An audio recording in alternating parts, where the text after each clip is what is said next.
তমলুক সাংগঠনিক জেলা তৃণমূল সভাপতি তথা পাঁশকুড়া পঞ্চায়েত সমিতির সহসভাপতি সুজিত রায়কে গত পরশুদিন কলকাতা থেকে গ্রেপ্তার করে পাঁশকুড়া থানার পুলিশ।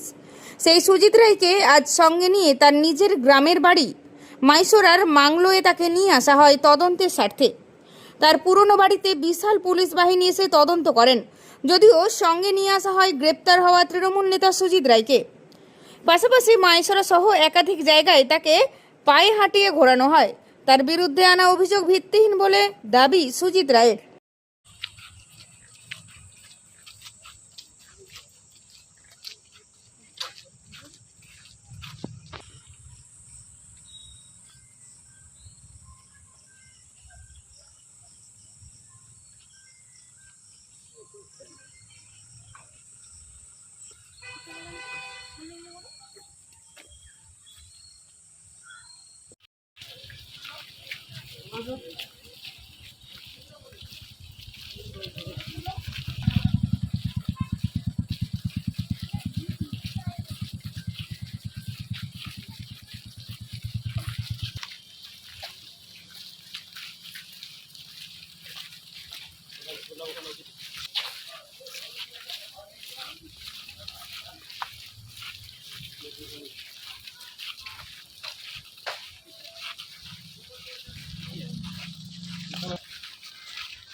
বাড়িতে আনা হলো, কি বলবেন, কি মনে করছেন?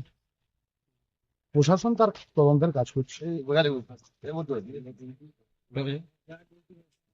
অভিযোগ ভিত্তিহীন। সবাই ভালো থাকুক, ভগবান সবাই ভালো থাকুক। এই যে আপনার বিরুদ্ধে অভিযোগটা আনা হয়েছে, সেটা নিয়ে কি বলবেন? অভিযোগ ভিত্তিহীন। গ্রেপ্তার করা হয়েছিল।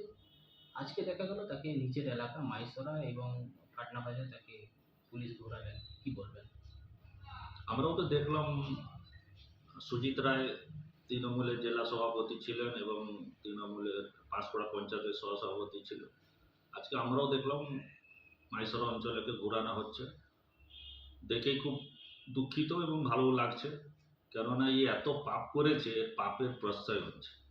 কেননা কাউকে ছাড়েনি, মানে অঞ্চল তো छोड़ুন, পুরো জেলাকে ছাড়েনি। সব জায়গা থেকে এত তোলা তুলেছে, এত লোককে হ্যারাসমেন্ট করেছে, এত লোককে বিজেপি এবং আমাদেরকে এত মিথ্যা কেস দিয়েছে।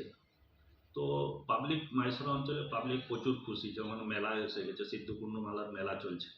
এত লোক মানুষ মানে উচ্ছ্বাসে ভেঙে পড়ছে কি চোরটাকে দেখার জন্য, কি আগের চোর আর এখনের চোর কি তফাৎ।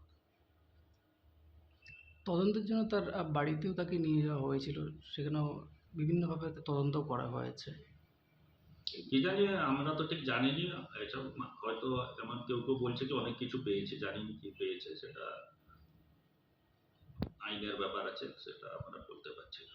কিন্তু মাইসোরা অঞ্চলের লোক খুশি এবং আমিও খুশি, কেননা আমাকেও সুজিত রায় প্রচুর হ্যারাসমেন্ট করেছে, মিথ্যা কেস দিয়েছে, অনেক রকম কেস দিয়েছে বারবার। আর একটা জিনিসকে কত বলি, কিন্তু সুজিত রায় আমাদেরকে প্রচুর হ্যারাসমেন্ট করেছে।